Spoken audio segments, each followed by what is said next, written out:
नमस्कार,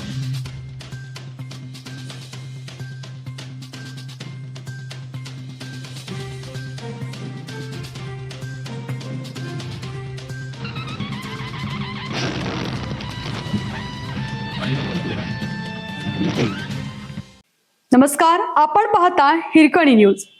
हिरकणी न्यूज प्रत्येक क्षण ताज्या घडामोडी आणि महत्त्वाच्या प्रत्येक बातमीसाठी नेहमीच. मिरज शहर पोलिसांकडून सराईत गुन्हेगारांवर मकोका. मिरज शहर परिसरात दहशत माजवणाऱ्या आणि वारंवार गंभीर गुन्ह्यांमध्ये सहभागी असलेल्या पिट्या भोरे टोळीवर मिरज शहर पोलिसांनी मोठी कारवाई करत महाराष्ट्र संघटित गुन्हेगारी नियंत्रण कायदा मकोका अंतर्गत गुन्हा दाखल केला आहे. या कारवाईमुळे गुन्हेगारी प्रवृत्तीच्या टोळ्यांमध्ये खळबळ उडाली आहे. ही कारवाई पोलीस अधीक्षक तुषार दोशी, अप्पर पोलीस अधीक्षक कल्पना बारवकर आणि उपविभागीय पोलीस अधिकारी प्रणिल गिल्डा यांच्या मार्गदर्शनाखाली मिरज शहर पोलीस ठाण्याचे पोलीस निरीक्षक किरण चौगले यांच्या पथकाने केली. या कारवाईमुळे गुन्हेगारी प्रवृत्तीच्या टोळ्यांमध्ये खळबळ उडाली आहे.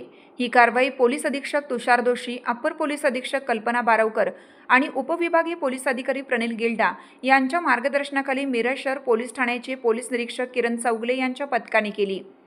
या कारवाईत गजानन बिराजदार, सचिन एवळे आणि अनिता पाटील यांनी महत्त्वाची भूमिका बजावली.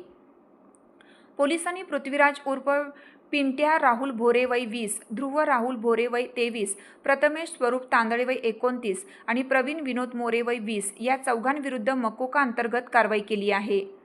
पोलिसांच्या माहितीनुसार हे चौघेही मिरज शहर पोलीस ठाण्याच्या हद्दीतील रेकॉर्डवरील सराईत गुन्हेगार असून त्यांच्याविरुद्ध भारतीय न्यायसंहिता, भारतीय शस्त्र अधिनियम तसेच महाराष्ट्र पोलीस अधिनियमांतर्गत विविध गंभीर गुन्हे दाखल आहेत.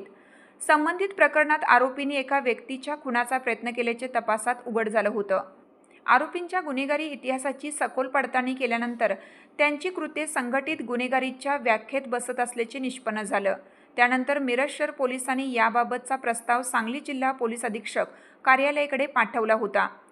पोलीस अधीक्षक कार्यालयाने प्रस्तावास मंजुरी दिल्यानंतर आरोपींविरुद्ध भारतीय न्यायसंहिता कलम 111 अंतर्गत वाढीव कलमे लावत मकोका अंतर्गत कारवाई करण्यास परवानगी देण्यात आली. या कारवाईमुळे मिरज परिसरातील संघटित गुन्हेगारी विरोधात पोलिसांनी कठोर भूमिका घेतल्याचे स्पष्ट झालं आहे.